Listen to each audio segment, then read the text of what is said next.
வணக்கம். இது உங்கள் சிவகாமி ஸ்போக்கன் இங்கிலீஷ். இன்றைக்கி நம்ம ஸ்போக்கன் இங்கிலீஷில் 60வது நாள் கிளாஸ் பார்க்க போகிறோம். ஸோ இது வரைக்குமே ஒரு 60 நாள் கிளாஸ் 59 நாள் கிளாஸ் பார்த்தாச்சு. இன்னோட சேர்ந்து 60 நாள் கிளாஸ். இந்த மொத்தம் 60 நாள் கிளாஸ்லேயும் நம்ம ஓவராலாக என்ன பார்த்துருக்கோம் அப்படின்னு சொல்லிட்டு ஒரு சின்னதாக ஒரு ரிவிஷன் பண்ணலாம்.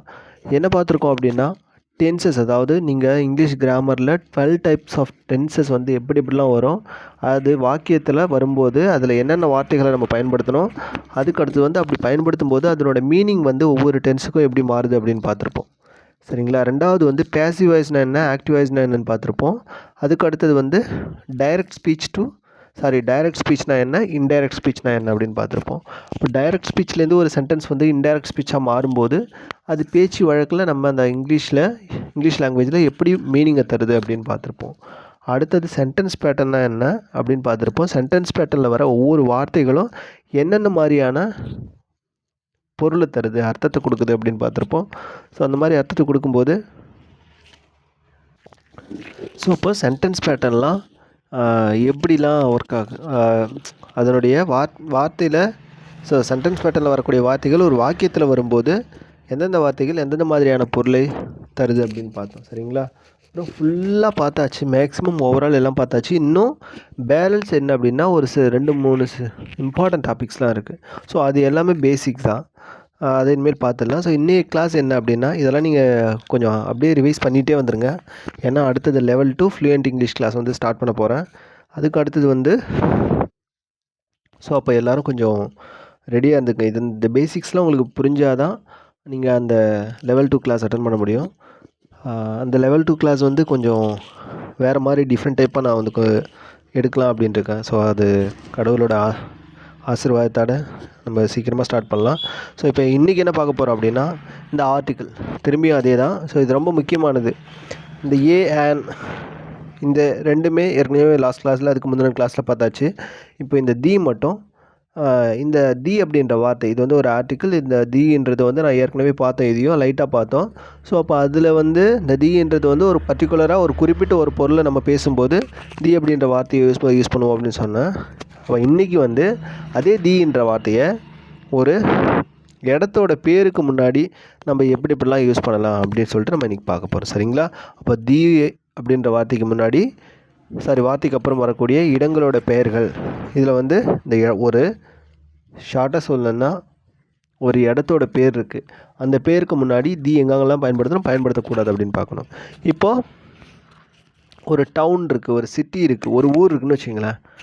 ஸோ ஒரு இடத்தோட பேருக்கு முன்னாடி நம்ம தி யூஸ் பண்ணலாமா அப்படின்னு கேட்டால், ஒரு ஊர் இருக்குது, ஊர், டவுனு, சிட்டி, இந்த மாதிரி இடத்தோட பேர் இருக்குல்ல, அந்த பேருக்கு முன்னாடி தி யூஸ் பண்ணலாமான்னு கேட்டால் யூஸ் பண்ணக்கூடாது. அப்போ இங்கே பாருங்களேன், இந்த லண்டன், இந்த Paris, the France, the India, the England, அப்படி இந்த ஆஸ்திரேலியா அப்படின்லாம் நம்ம சொல்லவே கூடாது. ஷார்ட்டாக என்ன சொல்லணும், தீலாம் அதுக்கு முன்னாடி யூஸ் பண்ணக்கூடாது. அப்போது London, Paris, France, India, England, இந்த மாதிரியான வார்த்தைகளை மட்டும்தான் பயன்படுத்தணும். இதுக்கு முன்னாடி தி அப்படின்ற வார்த்தையை பயன்படுத்தக்கூடாது. அப்போது எப்பப்பெல்லாம் ஒரு நகரத்தோட பேர், ஒரு இடத்தோட பேரை நம்ம சொல்கிறோமோ, இப்போ லண்டன் இருக்குது, பாரிஸ் இருக்குது, ஃப்ரான்ஸ் இருக்குது, இந்தியா, இங்கிலாந்து இருக்குது, இந்த மாதிரி இடத்தோட ஒரு நேம் ஆஃப் த பிளேசஸ் இருக்குல்ல, அந்த நேம் ஆஃப் த பிளேசஸ்க்கு முன்னாடி நம்ம தி யூஸ் பண்ணக்கூடாது அப்படின்னு சொல்லிட்டு ஒரு கண்டிஷன் ஒன்று இருக்குது. இதெல்லாம் நம்ம ஸ்கூலில் பார்த்தது தான், பட் இதை இன்னும் கொஞ்சம் டெப்த்தாக பார்க்கலாம். சரிங்களா? ஸோ அப்போ இந்த மாதிரி ஒரு இடத்தோட பேருக்கு முன்னாடி நம்ம தி அப்படின்ற ஆர்டிக்கல் நம்ம யூஸ் பண்ணக்கூடாது. ஸோ அப்போ தி எங்கெங்கெல்லாம் பயன்படுத்தலாம் அப்படின்னு பார்த்தீங்கன்னா,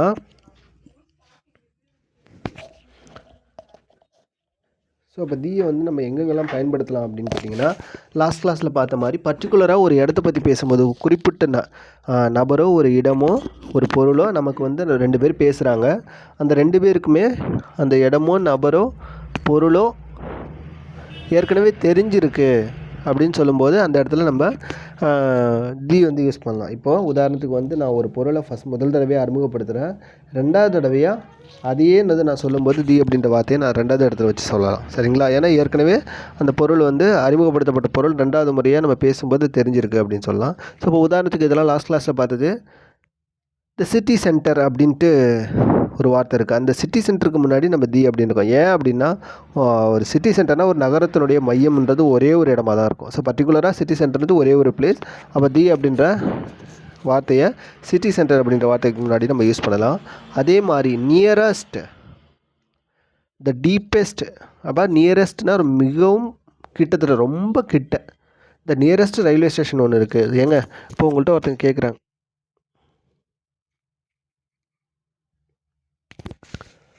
ஸோ அப்போது பயன்படுத்தக்கூடிய இடங்கள் எங்கெங்கே அப்படின்னு பார்த்தீங்கன்னா, இந்த சிட்டி சென்டர் அப்படியே சிட்டி சென்டர்ன்ற வார்த்தைக்கு முன்னாடி நம்ம தி அப்படின்ற வார்த்தையை பயன்படுத்தலாம். அதே மாதிரி த நியரஸ்ட் ரயில்வே ஸ்டேஷன் இருக்குது. இது இந்த நியரஸ்ட்டு இந்த வார்த்தைக்கு முன்னாடி எதுக்கு நம்ம தி யூஸ் பண்ணுறோம் அப்படின்னா, நியரஸ்ட் அப்படின்றது சூப்பர்லேட்டிவ் டிகிரி. நான் குட், பெட்டர், பெஸ்ட்டு, டால், டாலர், டாலஸ்ட். அப்போ அந்த சூப்பர்லேட்டிவ் டிகிரிக்கு முன்னாடி நம்ம தி அப்படி யூஸ் பண்ணலாம் அப்படின்னு சொல்லிட்டு நம்ம லாஸ்ட் கிளாஸ்லேயே சொன்னேன். ஸோ அப்போது த நியரஸ்ட் அப்படின்னா, நியரஸ்ட்னா அது வந்து சூப்பர்லேட்டிவ் டிகிரி இருக்கிறதுலே அதுதான் அதிகம், உச்சபட்சமே அதுதான். அப்போ நியரஸ்ட்டுனா ரொம்ப கிட்டத்தை. இப்போது ஏங்க, இப்போது நீங்கள் தாம்பரத்தில் இருக்கிறீங்க, இங்கேருந்து நியரஸ்ட் ரயில்வே ஸ்டேஷன் எதுங்க அப்படின்னு கேட்டிங்கன்னா, நீங்கள் தாம்பரத்தை சொல்லுவீங்களா, இல்லை சென்னை சென்ட்ரல் சொல்லுவீங்களா, இல்லை எக்மோர் சொல்லுவீங்களா? அப்போது தோ இருக்குங்க, ரொம்ப நியரஸ்ட் ரயில்வே ஸ்டேஷன் இங்கேருந்து தாம்பரம் தான், தாம்பரம் ரயில்வே ஸ்டேஷன் தான், நீங்கள் அங்கே போங்க அப்படின்னு சொல்லுவேன்ல. ஸோ அப்போது 3 இடத்த நான் மென்ஷன் பண்ணுறேன். அதில் ரொம்ப அதிகமாக நான் எந்த வேல்யூ வந்து மெஷர் பண்ண விரும்பினோ அதில் ரொம்ப அதிகமாக இருக்கிறது. ஸோ அப்போது நியரஸ்ட்னால் அதுதான் கிட்ட, 3ல் அதுதான் ரொம்ப ரொம்ப ரொம்ப கிட்ட. ஸோ அப்போது இந்த நியரஸ்ட் ரயில்வே ஸ்டேஷன். அப்போது சூப்பர்லேட்டிவ் டிகிரிக்கு முன்னாடி நம்ம தி யூஸ் பண்ணலாம். புரியுதுங்களா? ஓகே. அடுத்து அதே மாதிரி நான் த சேம் அப்படின்ற வார்த்தைகளுக்கு முன்னாடி, சேம் அப்படின்ற வார்த்தை எங்கெங்கெல்லாம் வருதோ அதுக்கு முன்னாடியும் நம்ம தி அப்படின்ற வார்த்தையை நம்ம யூஸ் பண்ணலான்னு சொன்னேன். அதே மாதிரி they are same, the same street. இப்போ இங்கே பாருங்களேன், இப்போ இங்கே என்னென்னா, ஏங்க நீங்கள் 2 பேரும் எங்கேருந்து வரீங்க அப்படின்னு கேட்குறாங்க. நீங்கள் 2 பேரும் எங்கேருந்து வரீங்க? நாங்கள் 2 பேருமே ஒரே தெருவுலேருந்து தான் வரோம், சேம் ஸ்ட்ரீட். அப்போ ஒரே தெருவுலேருந்து தான் வரும்னு சொல்லும்போது we are coming from the same street. அப்போ சேம் அப்படின்ற வார்த்தைகளுக்கு முன்னாடி நம்ம எப்போவுமே தி அப்படின்ற வார்த்தையை நம்ம யூஸ் பண்ணலாம். அப்போது they are same, they are the same அப்படின்னு சொல்லலாம். அப்போது த சேம் ஸ்ட்ரீட் அப்படின்னு சொல்லலாம். சரிங்களா? அப்போ சேம் அப்படின்ற வார்த்தைகளுக்கு முன்னாடி நம்ம தி அப்படின்ற வார்த்தையை நம்ம யூஸ் பண்ணிக்கலாம். ஓகே. அடுத்தது பாருங்கள். அப்போது ஃபஸ்ட்டு கண்டிஷன் இது தி. இன்னும் கொஞ்சம் டெப்த்தாக பார்க்க போகிறோம். அப்போ எப்பப்பெல்லாம் தி அப்படின்ற வார்த்தையை ஒரு கண்ட்ரிஸ் இருக்குது, ஒரு கண்ட்ரியோ ஒரு ஐலாண்டோ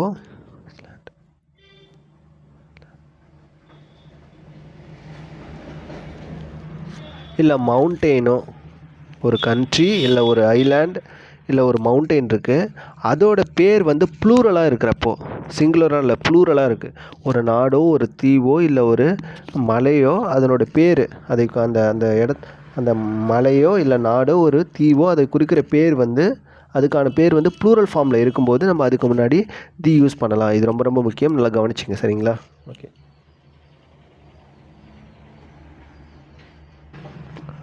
ஸோ அப்போது என்ன சொன்னால், எப்பப்பெல்லாம் ஒரு மலை, ஒரு மவுண்டெயின் இல்லை ஒரு கண்ட்ரி இல்லை ஒரு தீவு, ஐலாண்டு, இந்த மாதிரி ஒரு கண்ட்ரியோட பேர் இல்லை ஒரு மவுண்டெயினோட பேர் இல்லை ஒரு ஐலாண்டோட பேர் வந்து ப்ளூரல் ஃபார்மில் இருக்கும்போது அதுக்கு முன்னாடி நம்ம தி வந்து யூஸ் பண்ணலாம். இப்போ உதாரணத்துக்கு வந்து ஃபிலிப்பைன்ஸ் அப்படின்ற ஒரு நாடு இருக்குது. ஃபிலிப்பைன்ஸ், இதோட கேபிட்டல் வந்து மணிலா. ஸோ அப்போ இந்த ஃபிலிப்பைன்ஸ்னு சொல்லும்போது ஃபிலிப்பைன்னு நம்ம சொல்ல மாட்டோம், ஆனால் ப்ளூரலில் தான் சொல்லுவோம், அதை ஃபிலிப்பைன்ஸ் அப்படின்னு சொல்லுவோம். அதே மாதிரி நெதர்லாண்ட் அப்படின்னு சொல்ல மாட்டோம், நெதர்லாண்ட்ஸ் அப்படின்னு தான் சொல்லுவோம். சரிங்களா? அப்போ இது எல்லாமே ப்ளூரல் ஃபார்ம். அதே மாதிரி ஆண்டிஸ் அப்படின்ற மலைத்தொடர் இருக்குது, அப்போ அது ஆண்டிஸ் அப்படின்னு சொல்லுவோம். அப்போது இந்த மாதிரி ப்ளூரல் ஃபார்மில் ஒரு நாட்டோட பேரோ ஒரு மவுண்டெயினோட பேரோ இல்லை ஒரு தீவோட பேரோ வரும்போது அதுக்கு முன்னாடி நம்ம தி சேர்த்து சொல்லலாம். அப்போது தி ஃபிலிப்பைன்ஸ், தி நெதர்லாண்ட்ஸ், தி ஆண்டிஸ் அப்படின்னு சொல்லணும். சரியா? ஓகே. அதே மாதிரி த அந்தமான் அண்ட் நிக்கோபார் ஐலாண்ட்ஸ் அப்படின்னு சொல்லணும். சரிங்களா? அப்போ ஒன்று புரிஞ்சிச்சா? ஸோ அதுக்கு அடுத்தது என்னென்னா, அதே மாதிரி ஒரு ஓஷன் பேரோ இல்லை ஒரு ரிவர் பேரோ இல்லை ஒரு கேனல் பேரோ, கால்வாய் இருக்குல்ல, அப்புறம் ஒரு கடல்கள், பெருங்கடல், கடல், அப்புறம் கால்வாய், அப்புறம் ரிவர், ஆறுகள், அப்புறம் ஓஷன், சமுத்திரம். ஸோ இந்த மாதிரியான டைமில் இந்த மாதிரியான ஒரு கடல் பேர் வருது, அதுக்கு முன்னாடி நம்ம தி யூஸ் பண்ணலாம். ஒரு ஆறு பேரை சொல்ல போகிறோம், ரிவர் பேரை மென்ஷன் பண்ணும்போது அதுக்கு முன்னாடி நம்ம தி யூஸ் பண்ணலாம். அதே மாதிரி ஒரு கேனலில் வந்து நான் சொல்ல போகிறேன், கேனல் பற்றி பேச போகிறேன்னா அதுக்கு முன்னாடி நான் தி அப்படின்ற வார்த்தையை யூஸ் பண்ணலாம். அதுக்கடுத்து ஒரு சி பற்றி பேச போகிறோம் அப்படின்னா அதுக்கு முன்னாடி நம்ம தி அப்படின்ற வார்த்தையை யூஸ் பண்ணலாம். ஸோ அதை எப்படி பயன்படுத்துறதுன்னு பார்க்கலாம். சரிங்களா? இப்போது அட்லாண்டிக் ஓஷன் இருக்குது. ஓஷன்னா சீயை விட பெருசு. அட்லாண்டிக் மகாசமுத்திரம், அட்லாண்டிக் சமுத்திரம் அப்படின்னு சொல்லுவாங்க. அட்லாண்டிக் பெருங்கடல், கடலை விட பெருசு ரொம்ப. ஸோ அப்போ அட்லாண்டிக் ஓஷன் அப்படின்னு சொல்லும்போது அப்போ ஓஷன்லாம் எங்கெங்கே வருதோ அதுக்கு முன்னாடி நம்ம தி யூஸ் பண்ணலாம். அப்போ அட்லாண்டிக் ஓஷன், த பசிபிக் ஓஷன், த இந்தியன் ஓஷன் அப்படின்னு சொல்லலாம்.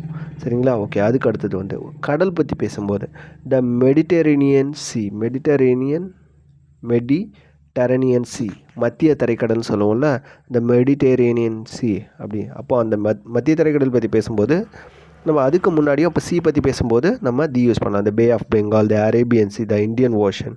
ஸோ அப்போ ஓஷன் சொல்லும்போது த இந்தியன் ஓஷன் சொல்லலாம். சரிங்களா? அதே மாதிரி அப்போது ஒரு டவுட்டு, மத்திய தரைக்கடல் எங்கே இருக்குதுன்னு சொல்லுங்கள் பார்ப்போம். ஆஃப்ரிக்காவுக்கும் யுனைடெட் கிங்டம், அதாவது ஃப்ரான்ஸு, இட்டாலி, ஜெர்மன் இருக்குல்ல, இந்த ரெண்டுத்துக்கும் இடையில இருக்குது. சின்னோண்டு கேப்பில் நீங்கள் பார்த்தீங்கன்னா தெரியும். ஆஃப்ரிக்காவோட மேலேயும் அந்த நம்ம யுனைடெட் கிங்டம் கீழே ஒரு சின்ன கேப், ப்ளூ கலர் கேப் தெரியும், அதுதான் மத்திய தரைக்கடல். ஓகேங்களா? இங்கே இதை பற்றி நான் ஏன் சொல்கிறேன் அப்படின்னா, இங்கே வந்து நிறைய வந்து இந்த ஆப்பிரிக்க நாட்டிலேருந்து இந்த அகதிகள் வந்து நிறைய பேர் வந்து அந்த யுனைடெட் கிங்டமில் இருக்கக்கூடிய நாடுகளுக்கு படகு மூலயமா தப்பிச்சு போகிறாங்க. ஏன்னா இங்கே வாழ்வாதாரம் சரி கிடைக்கல, வாழ்வதற்கு ஆதாரங்களான அடிப்படை உணவு, உடை, மற்ற இதெல்லாம் கிடைக்கல அப்படின்னு சொல்லிட்டு படகு மூலயமா இந்த மெடிட்டரேனியன் சி, நிறைய நியூஸ் பேப்பரில் நீங்கள் பார்த்துருப்பீங்க, மத்திய தரைக்கடல் வழியாக நீங்கள் அவங்க போவாங்க. அப்போ போகும்போது என்ன ஆகும், அந்த கடலோட அந்த ஆபத்தை அறியாமல் அவங்க போகிறதுனால நிறைய டைம் வந்து படகு விபத்து ஏற்பட்டு நிறைய பேர் பலியாகிட்டுருக்காங்க. இது தொடர்ச்சியாக நடந்துக்கிட்டு இருக்க ஒரு சம்பவம். ஸோ அதனால தான் இந்த மெடிட்டரேனியன் சி பற்றி நான் சொல்ல விரும்புகிறேன். ஸோ அப்போது அட்லாண்டிக் ஓஷன்னு சொல்லலாம்.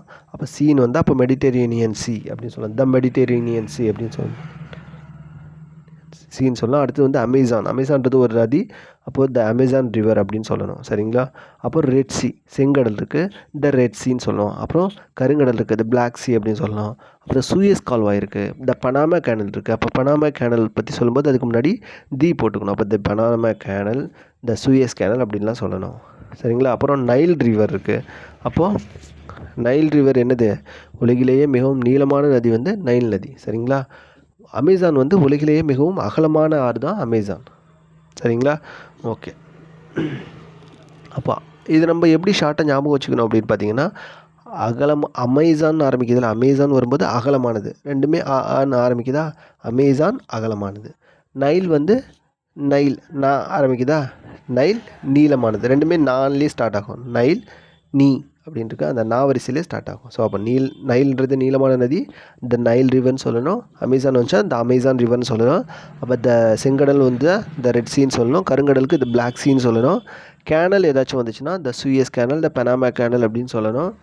ஓகேங்களா? அதே மாதிரி அட்லாண்டிக் ஓஷன், த பசிபிக் ஓஷன், த இந்தியன் ஓஷன், த அரேபியன் சி அப்படின்லாம் நம்ம சொல்லணும். சரிங்களா? இப்போது இது உங்களுக்கு புரிஞ்சிருக்குன்னு நினைக்கிறேன். அடுத்தது பார்க்கலாம். இப்போ அடுத்தது என்னென்னா பிளேசஸ் இன் டவுன்ஸ்.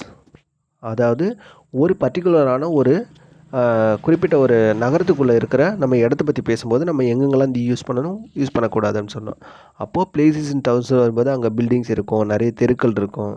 ஸோ அந்த மாதிரி டைம்லலாம் நம்ம எப்படி யூஸ் பண்ணணும்னு பார்ப்போம். இப்போது எப்பப்பெல்லாம் ஒரு நகரத்துக்குள்ளே இருக்கிற ஒரு தெரு பேரை சொல்லும்போது நம்ம தி எல்லாம் யூஸ் பண்ணக்கூடாது. உதாரணத்துக்கு இந்த காமராஜர் சாலை அப்படின்ட்டுருக்கு, அங்கே வந்து தி சொல்லக்கூடாது, காமராஜர் சாலைன்னு தான் சொல்லணும், இல்லை காமராஜர் ரோடுன்னு தான் சொல்லணும்.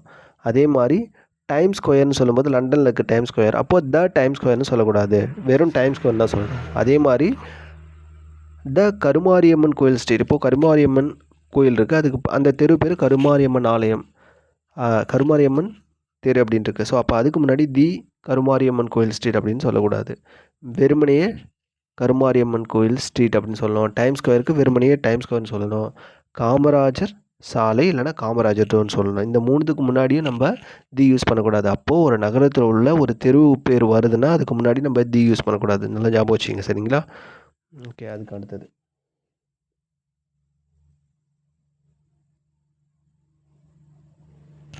அடுத்தது பாருங்கள், ஒரு நபரோட பேரோ ஒரு ஏர்போர்ட் வருது, ஒரு ஸ்டேஷன் இருக்குது, இல்லை ஒரு யூனிவர்சிட்டி இருக்குது, இதுக்கு முன்னாடி ஏதாவது ஒரு நபர் பேர் வருதுன்னா அந்த பேருக்கு முன்னாடி நம்ம தி வந்து யூஸ் பண்ணக்கூடாது.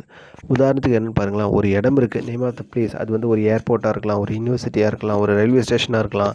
அதுக்கு முன்னாடிலாம் ஒரு மனிதரோட பேர் வருது அப்படின்னு சொன்னால் அதுக்கு முன்னாடி அந்த பேருக்கு முன்னாடி நம்ம தி யூஸ் பண்ணக்கூடாது. உதாரணத்துக்கு பாருங்கள், காமராஜர் ஏர்போர்ட்னு சொல்லலாம், இல்லை கென்னடி ஏர்போர்ட்னு சொல்லலாம். யூஎஸில் இருக்குது, கென்னடி ஏர்போர்ட்னு சொல்லலாம். இதில் கெம்பேகவுடா ஏர்போர்ட் அப்படின்னு சொல்லலாம். சாரி, கெம்பேகவுடா வராது. இப்போ காமராஜர் ஏர்போர்ட்னு சொல்லலாம். ஏன்னா காமராஜர்ன்றது ஒரு நபரோட பேர், அது வந்து ஒரு ஏர்போர்ட். அப்போ ஏர்போர்ட்டுக்கு முன்னாடி காமராஜர் அப்படின்ற பேர் வந்திருக்கு. ஆனால் அந்த இடத்துல போய்ட்டு த காமராஜர் ஏர்போர்ட் அப்படின்னு நம்ம சொல்லக்கூடாது. சரிங்களா? அதே மாதிரி சென்ட்ரல் ரயில்வே ஸ்டேஷன் இல்லை எம்ஜிஆர் ரயில்வே ஸ்டேஷன், புரட்சித் தலைவர் டாக்டர் எம்ஜிஆர் ரயில்வே ஸ்டேஷன், அதுதான் சென்ட்ரல் ரயில்வே ஸ்டேஷன். அப்போது ஒரு ரயில்வே ஸ்டேஷன் இருக்குது, அதுக்கு முன்னாடி டாக்டர் எம்ஜிஆர் ரயில்வே ஸ்டேஷன் ஒரு பேர் போச்சாங்கல்ல. ஸோ அப்போ அதுக்கு முன்னாடி வந்து the doctor MGR railway station அப்படின்னு வரக்கூடாது. சரிங்களா? அதுக்கு அடுத்தது இப்போது ஒரு ஸ்டேஷன் இருக்குது, அதுக்கு முன்னாடி விக்டோரியா அப்படின்ற பேர் இருக்குது. அப்போ விக்டோரியா ஸ்டேஷன், இதுக்கு முன்னாடி நம்ம தி வந்து யூஸ் பண்ணலாமான்னா பண்ணக்கூடாது. ஸோ ஒரு நிமிஷம் அப்போது நான் இந்த ஃபஸ்ட்டு இதை முடிச்சுக்கிறேன். அப்போ எப்பப்போல்லாம் ஒரு ஏர்போர்ட்டோ ஒரு ஸ்டேஷனோ ஒரு யூனிவர்சிட்டி பேரோ அடுத்தது வந்து ஒரு ரயில்வே ஸ்டேஷனோ இல்லை அந்த மாதிரியான இடங்களுக்கு முன்னாடி ஒரு நபரோட பேர் வரும்போது அங்கே நம்ம தி வந்து யூஸ் பண்ணக்கூடாது. இது ஒரு கண்டிஷன். அப்போது த காமராஜர் ஏர்போர்ட்னு சொல்லக்கூடாது, த காமராஜர் ஏர்போர்ட்னு சொல்லக்கூடாது, வெறும் காமராஜர் ஏர்போர்ட்னு தான் சொல்லணும். த அண்ணா யூனிவர்சிட்டின்னு சொல்லக்கூடாது, வெறும் அண்ணா யூனிவர்சிட்டின்னு தான் சொல்லணும். அப்போது the doctor MGR railway station அப்படின்னு சொல்லக்கூடாது, வெறும் எம்ஜிஆர் ரயில்வே ஸ்டேஷன் அப்படின்னு தான் சொல்லணும். சரிங்களா? அதுக்கு அடுத்தது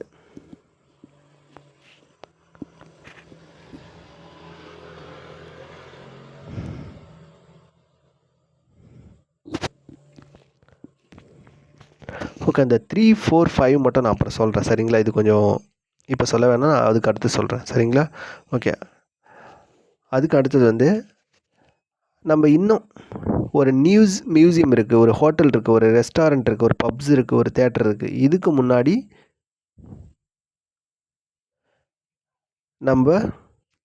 முன்னாடிலாம் நம்ம வந்து தி அப்படின்ற வார்த்தையை யூஸ் பண்ணலாமா அப்படின்னு பார்த்தா, அந்த ஒரு நகரத்துக்குள்ளே ஒரு மியூசியம் இருக்குது, ஹோட்டல் இருக்குது, ரெஸ்டாரண்ட் இருக்குது, பப் இருக்குது, ஒரு தேட்டர் இருக்குது. இதுக்கு முன்னாடிலாம் நம்ம வந்து கொஞ்சம் டி யூஸ் பண்ணலாமான்னா யூஸ் பண்ணிக்கலாம். சரிங்களா? The Kennedy hotel, the science museum, the Taj hotel அப்படின்னு சொல்லிக்கலாம். சரிங்களா? அப்போது உங்களுக்கு வித்தியாசம் வந்து இதில் வந்து கொஞ்சம் குழப்பமாக இருக்கும். இதை மட்டும் பார்த்துக்குங்க. சரிங்களா? ஓகே,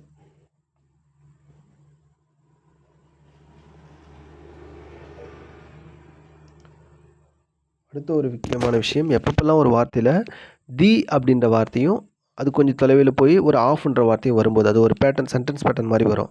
உதாரணத்துக்கு the great wall of, first the வருதா, அடுத்தது இடையில வந்து ஆஃப் வருது பாருங்கள். தி வந்துடுது, த கிரேட் வால் ஆஃப், அப்போ ஆஃப் வருது, சைனா. இந்த மாதிரி தியும் ஆஃபும் ஒரு இதில் வரும்போது, ஒரு வார்த்தையில் வரும்போது, அப்போ அதுக்கு முன்னாடிலாம் நம்ம தி யூஸ் பண்ணலாம் அப்படின்னா கண்டிப்பாக தாராளமாக பண்ணலாம். சரிங்களா? இப்போ பாருங்களேன், இப்போ the great wall of China, the bank of Baroda, the republic of Russia, the tower of London. இந்த மாதிரிலாம் சொல்லும்போது நம்ம அதாவது ஒரு இடத்துக்கு முன்னாடி, ஒரு இடத்தோட பேருக்கு முன்னாடி ஆஃப் வந்துச்சுன்னா அதுக்கு முன்னாடி, இந்த வார்த்தைக்கு முன்னாடி வந்து நம்ம தி வந்து யூஸ் பண்ணிக்கலாம். சரிங்களா? அப்போ த கிரேட் வால் ஆஃப் சைனான்னு சொல்லணும், த பேங்க் ஆஃப் பரோடான்னு சொல்லிக்கலாம், the republic of Russia, the tower of London, இதெல்லாம் நம்ம யூஸ் பண்ணிக்கலாம். சரிங்களா? ஓகே, அடுத்தது எப்போவுமே நம்ம திசையை குறிக்கும் போது தி அப்படின்ற வார்த்தையை நம்ம யூஸ் பண்ணிக்கலாம். The north, the south, the west, the east அப்படின்னு சொல்லலாம். இல்லைனா த மிடில் ஆஃப் அப்படின்னு சொல்லலாம். இப்போ உதாரணத்துக்கு பாருங்களேன், த நார்த் ஆஃப் கனடா, இல்லை த சவுத் ஆஃப் ஜப்பான், இல்லை the north of Ukraine, the north of Russia, the north of New Zealand அப்படின்னு சொல்லிக்கலாம். சரிங்களா? அப்போது தி வருது, அதுக்கு அடுத்து கொஞ்சம் தூரம் தள்ளி ஆஃப் வருது.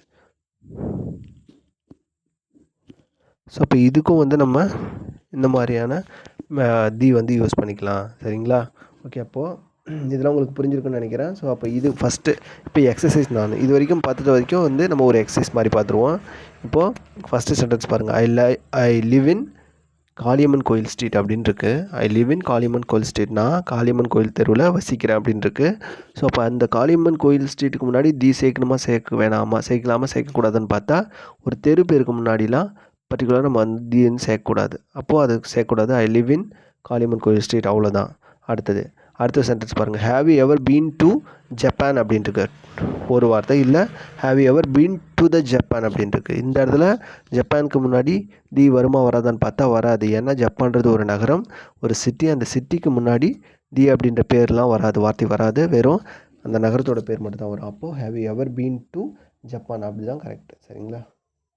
ஓகே, அதுக்கு அடுத்தது அதே மாதிரி have you ever been to the Netherlands அப்படின்னு இருக்குன்னா அது கரெக்டாக, இல்லை have you ever been to Philippines அப்படின்னு இருக்கு அது கரெக்டானு பார்த்தீங்கன்னா have you ever been to the நெதர்லாண்ட்ஸ்ன்னு தான் வரும். ஏன்னா நெதர்லாந்து அப்படின்ற ஒரு நாட்டினுடைய பெயர் ப்ளூரல் ஃபார்மில் வந்திருக்கு. அதுக்கு முன்னாடி நம்ம தி யூஸ் பண்ணிக்கலாம். அதே மாதிரி have you ever been to the Philippines அப்படின்னு யூஸ் பண்ணலாம். ஆனால் வெறும் பிலிப்பைன் அப்படின்னு have you ever been to the Philippines நம்ம சொல்லலாம். ஆனால் have you ever been to Philippines அப்படின்னு சொன்னால் அது தப்பு. அந்த பிலிப்பைன்ஸுக்கு முன்னாடி தி சேர்த்துக்கணும். சரிங்களா? ஓகே, அதுக்கு அடுத்தது have you ever been to south of Australia அப்படின்னு கேட்குறாங்க. நீ எப்போயாச்சும் ஆஸ்திரேலியாவோட தெற்கு பகுதிக்கு போயிருக்கியா அப்படின்னு கேட்குறாங்க.